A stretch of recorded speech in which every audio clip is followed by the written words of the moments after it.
What up, lads? My name is John. This is Across the Board, and if this lighting looks a little different to you than what you're going to see in like a minute or so, that's because it's taped later, or it's recorded later, because I uploaded this. I'm going to have to re-upload the video because uploaded it and like 2 minutes wasn't a part of it for some reason. So I'll get back my intro. The one guy that I had said prior to the video messing up that was one of the winners, and then we'll get back to the past, I guess. Anyways, so my name is John. This is Across the Board, and this is my winners and losers of the 2020 NFL Combine Day 1 with the tight end, quarterbacks, and wide receivers. So to start it off, my first winner, and the only one that I will be saying right now, future John is saying, then past John will talk, is Albert Okwuegbunam. Albert Okwuegbunam is the tight end from Missouri. Really hope I'm pronouncing that name correctly. But his insane 40 just propels him. The 4.49 40 for a dude of his size was phenomenal. I thought his hips looked fluid. I'm going to talk a lot about that. Talking a lot about hips. You know, this is a Shakira type video here.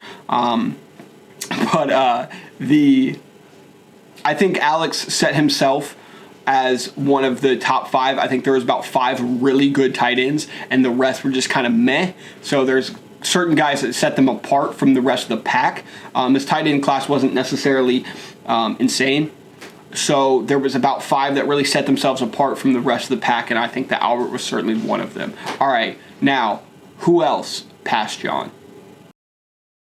Next up, Cole Kmet. I think Cole Kmet proved exactly why he's regarded as one of the top, if not the top tight end in this class. He looked fluid. He looked good. He had some good blocking. He just overall was a very solid performance at the Combine. I don't know if he's necessarily the best tight end. I haven't done my tight end research as much as I want to, obviously, but he certainly looked like he was a part of that top tier of the tight ends. With saying that, I think the other guy, Brycen Hopkins, he's definitely regarded as one of the top tight ends in this class, maybe number 1.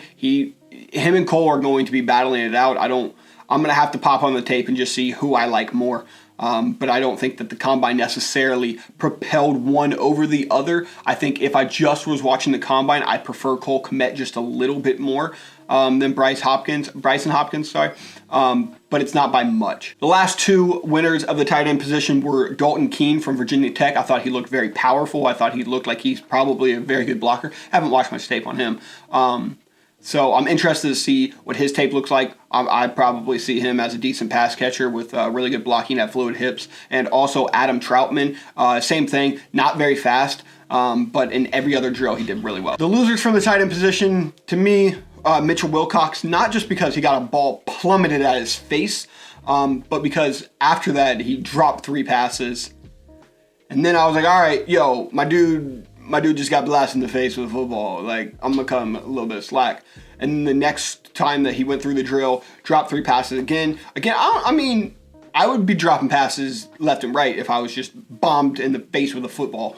But it didn't look good for him. Also, he had a very slow 40.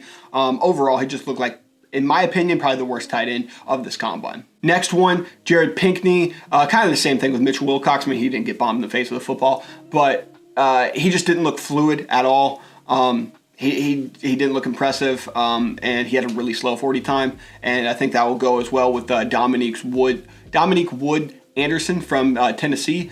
I thought he looked really big, and I think that they said that he used to be a defensive end. I haven't watched any tape on Dominique, so I don't know. His 40 was really slow. He didn't look explosive to me. So if he was transitioning from defensive end or something, I mean, it would make a lot of sense to me. Wood Anderson, I'm a little hesitant to say a loser. I really want to look at his pro day and see what he does. So he's on my list for guys to watch out for in the pro day, because maybe this was just a bad day, or maybe this is just a transition. Plenty of defensive ends transition to tight end. It may take them a year or 2. So I'm not saying that this guy, none of the losers I'm saying are going to be terrible in the NFL or anything. Just it wasn't their day. Now the quarterbacks.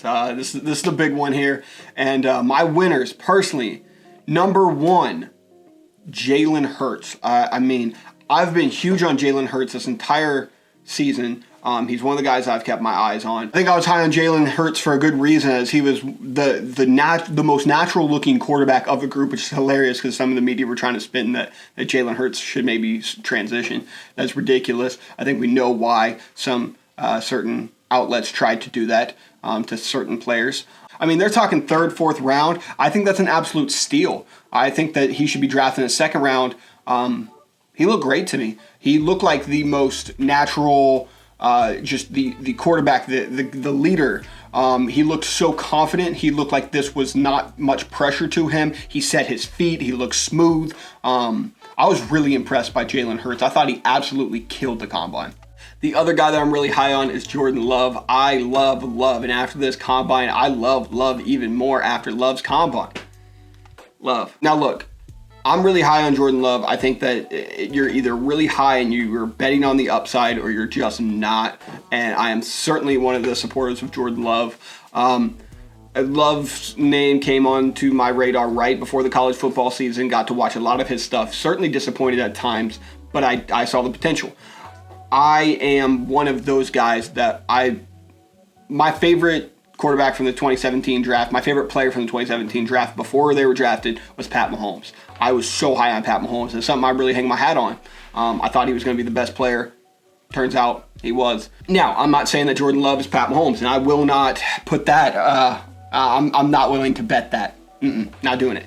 But what I will say is that he has qualities. And I know that there's going to be people starting to run with this, but I know the initial thought is, well, okay, now you're just comparing him to the best quarterback in the draft. No, like he legitimately has Pat Mahomes-like qualities.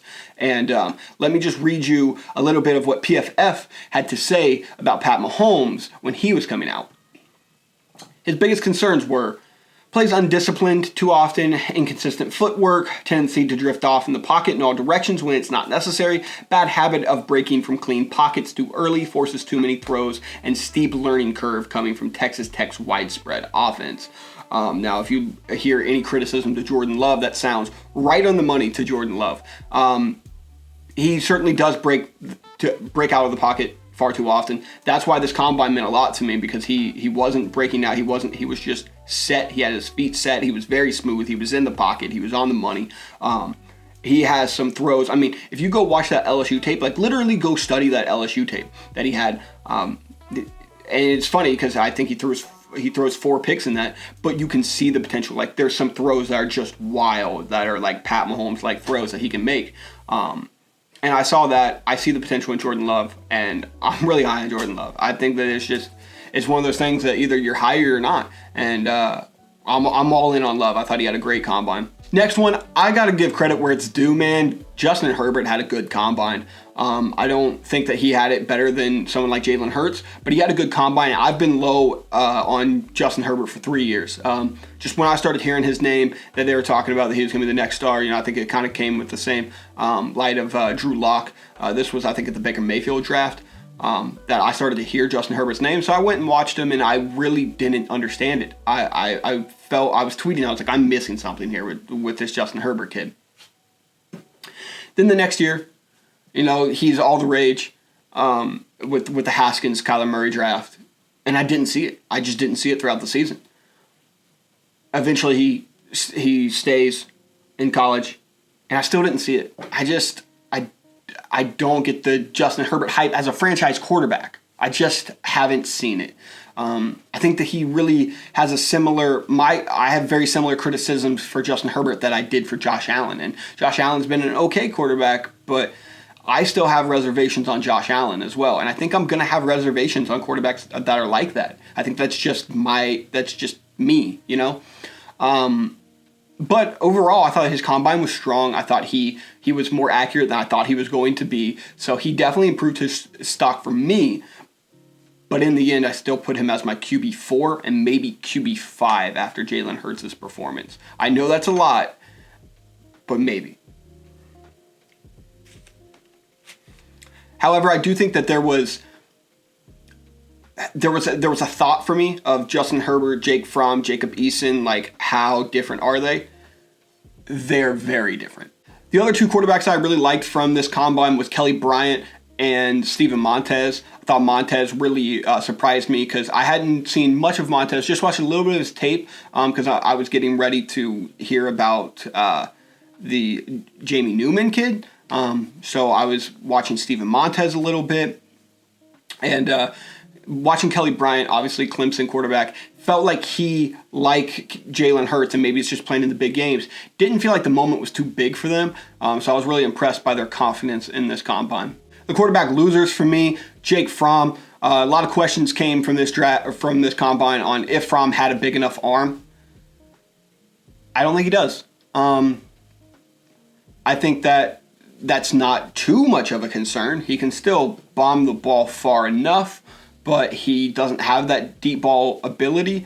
But, I mean, I would still rather have a quarterback that can throw 20 yards accurately than a quarterback that can throw 70-yard bomb but misses wide receiver by 20 yards.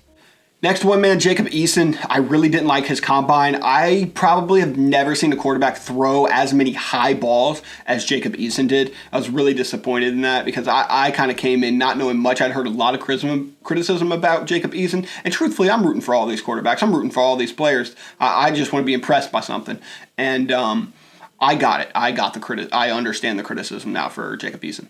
Next one, man, Shea Patterson. I thought Shea Patterson was pretty inaccurate. I'm going to talk about a wide receiver, and I can understand some of the wide receivers' struggles in college due to Shea Patterson being the quarterback.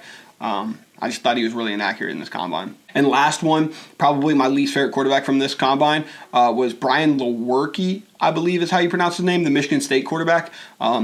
I thought he was just overall just super inaccurate, throwing balls out of bounds, just couldn't get it to the guys. I felt like the wide receivers were getting frustrated when he was throwing the ball because they're trying to improve their draft stock as well.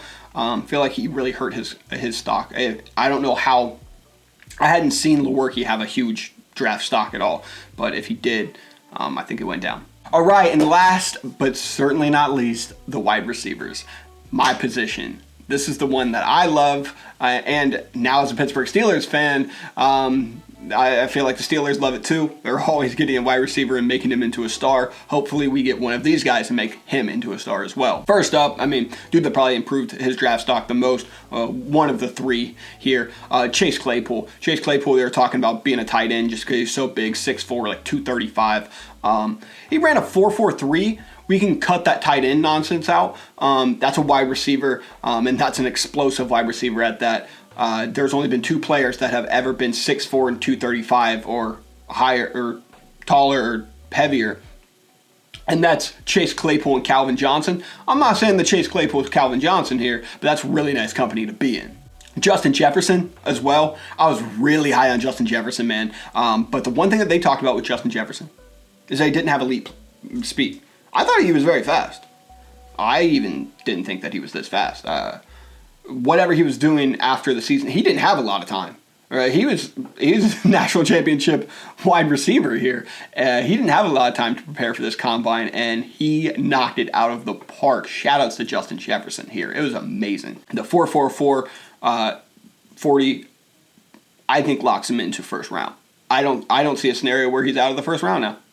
I love Denzel Mims combine too, man. Denzel Mims, he got put onto my radar after the Senior Bowl. Was really hearing a ton of stuff about him at the Senior Bowl, and then he goes on and puts on this 4.3940 performance, and now I got to go check out his tape. It's needed. It's a must do for me now because of how well he performed here. I mean, we obviously got to talk about Jerry Jeudy and CeeDee Lamb, just talking about how they are the elite of the elite. Personally, I have Jeudy over Lamb, and I know that it's hard for me to even say that after CeeDee Lamb's phenomenal acrobatic catch that he had at the Combine. But I just like Jeudy a little bit more. Judy's one of those guys that I've heard about for so long, and he's never disappointed me. I think when you've had someone like that, they're always, when they've been elite for like forever, you're going to want to get those guys because they're made to be the next star. I actually felt a little bit of that with Juju Smith-Schuster a few years ago, and then Juju had a somewhat disappointing season at USC, I guess, and then people were going crazy that he was drafted in the second round. I mean, I thought it was a no-brainer.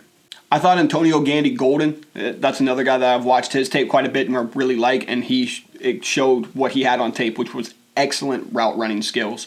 Shout outs to him from Liberty. I really like him. And the last two, Michael Pittman Jr., another USC product. I think USC turns out some really good wide receivers here, and he's going to be another one. I'd heard his name a ton for the last few years, and I thought that he showed why he's one of the best wide receivers in this draft. There's going to be so many wide receivers taken, but I think second round is where Michael Pittman goes. And the last one, Donovan Peoples-Jones. He's the guy that I was talking about. I think that he maybe wasn't as productive because of Shea Patterson being his quarterback. Insane vertical, I think like third highest all time. And lastly, I hate to be negative, but here's my wide receiver losers. And it was really hard for me because there was like the elite wide receivers, then there was like the really good wide receivers, then it was just kind of the rest, and then there was a few that disappointed, but like even the few that disappointed weren't like atrocious like maybe the tight ends were.